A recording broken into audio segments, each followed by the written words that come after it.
Alright, so this was the E3 God of War demo. The new one comes out today, but well, in the Rise of the Warriors promotion, the Trojans never win, and I was a Trojan, so I will wait with the rest of the world until next week.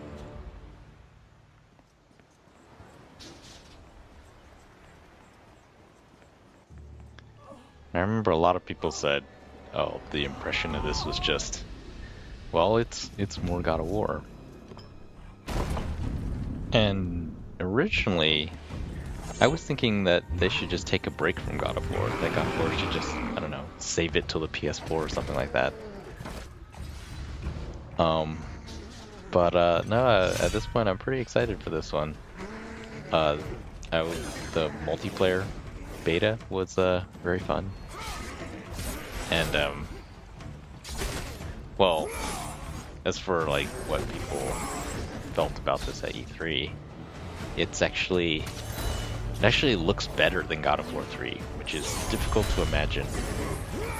God of War 3, I think some of the reviews even pointed out were parts of it look amazing and parts of it look a little bit rough, like textures and things wouldn't be as perfect. But so far, I mean, besides the ocean, I thought the ocean looked kind of janky in God of War 3 too. But and it still looks kind of weird here. But yeah, the game itself looks a lot better. But the important thing is mechanics. And you see here now you have this grapple move where you can grab guys, and see I'm just holding on to him and I can hit him and hit all these other guys around him and slam him.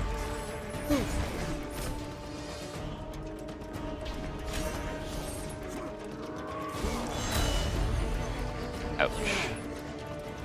And then you also have these they call them special moves now. I think they had them before, where you hold down the block button and you do different types of attacks.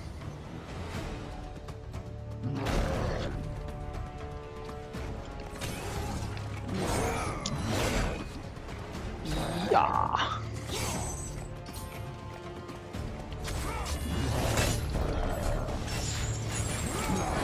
Ouch.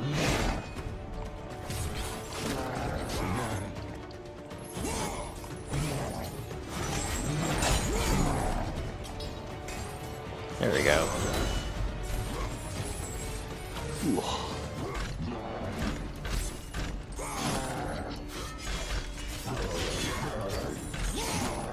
Another thing that I think is completely new, they added the circle button now is all of your sub-weapons. Or they call them world weapons, so anything you can pick up in the world, you can wield with the circle button.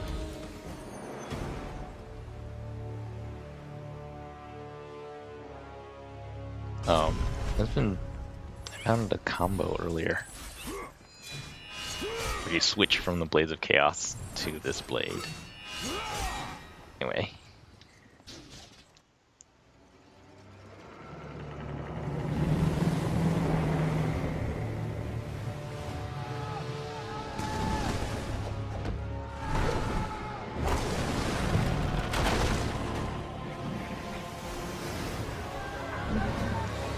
I think Assassin's Creed 3 probably has the best looking water or ocean that I've ever seen. This, I don't know, something about it looks really strange.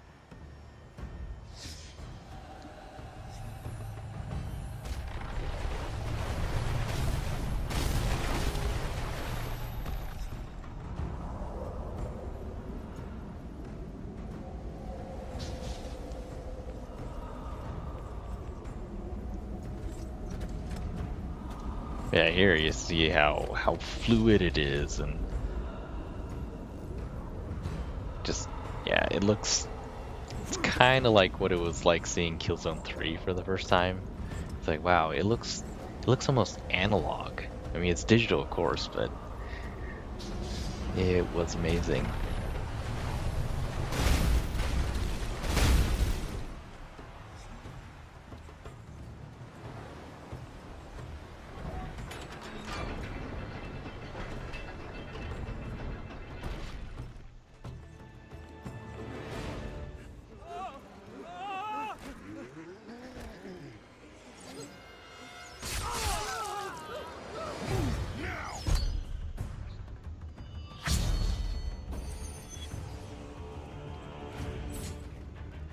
it's a javelin.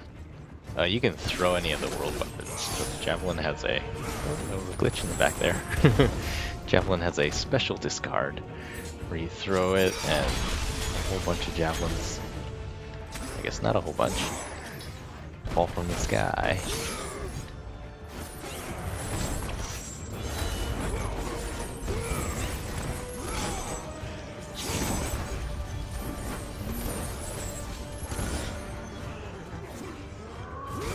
So you may have noticed that the blades are now on fire. Oh, I got hit. I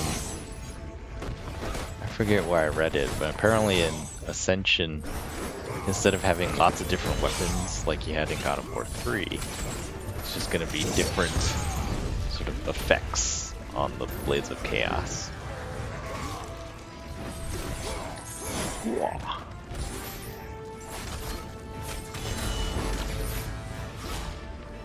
Oh, he's still alive.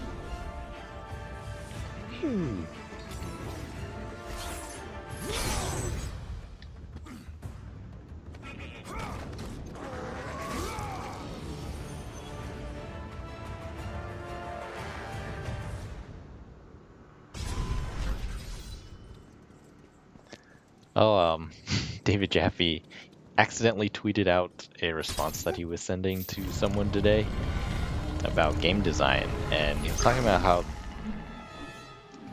oh my gosh, the goal for the first God of War was to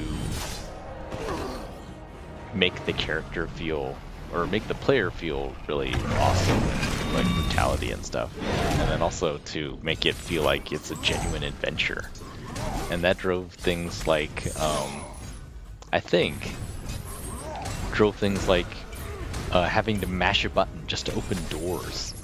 And most of the time, opening a door in games is just, oh, you push X to open. But in God of War, you actually, you could see Kratos on the screen exerting effort. And in addition to that, you as the player had to exert a little bit of effort to get those doors open.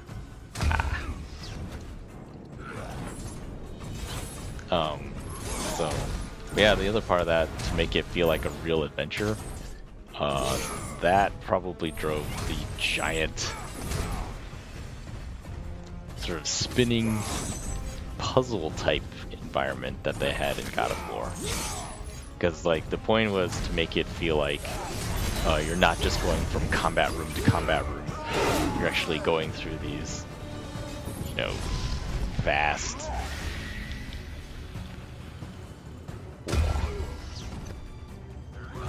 vast caverns and moving around this giant, what would it be? I don't know, a fortress?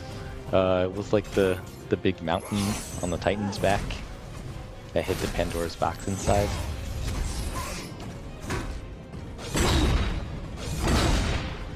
And then those things sort of became a signature of the series. Say, oh, it's all about scale. Because it was that fire thing.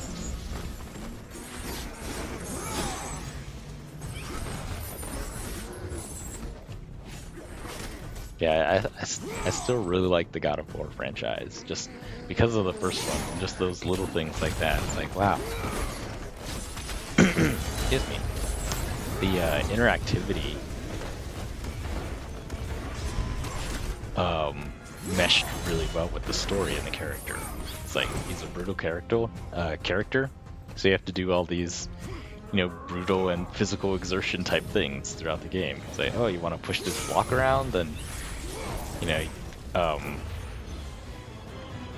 took some effort. And it's like, oh, you want to open these chests? You have to mash a button. You want to open a door? You have to mash a button.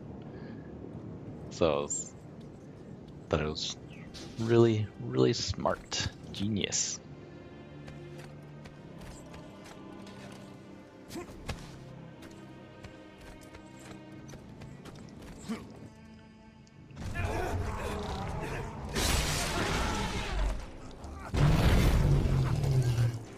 This part is different than I remember from the E3 demo. There's no one else. You just fight the elephant. Oh, I found out you can actually block and counter him.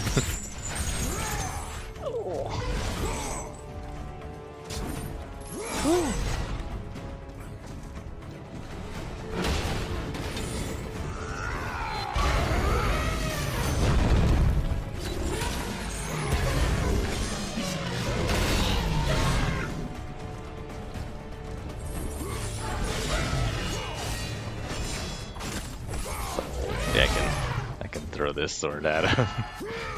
It did nothing.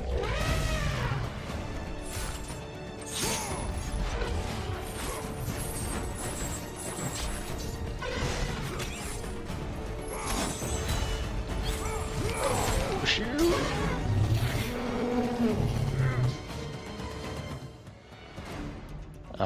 Here, square and triangle do the same thing.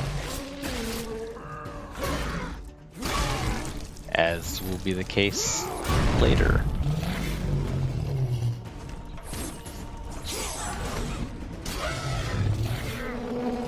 Not this part. That's the number is your combo count. So here, instead of just your regular button mashing cinematic thing, or not button mashing, just like following the pattern, they made it more cinematic, they say. So he has these really giant tells that he's about to attack you, and you just have to dodge out of the way. And then, again, we're going to try to do the same thing.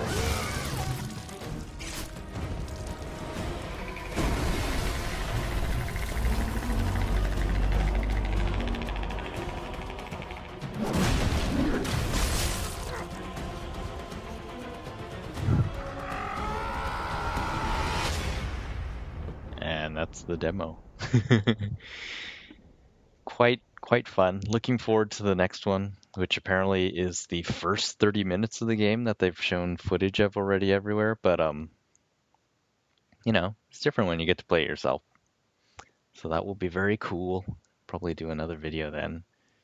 I kind of want to do videos for all the old demos. I think God of War has done really good demos because it must have been a conscious decision where they would do the most exciting part of the game in the first level.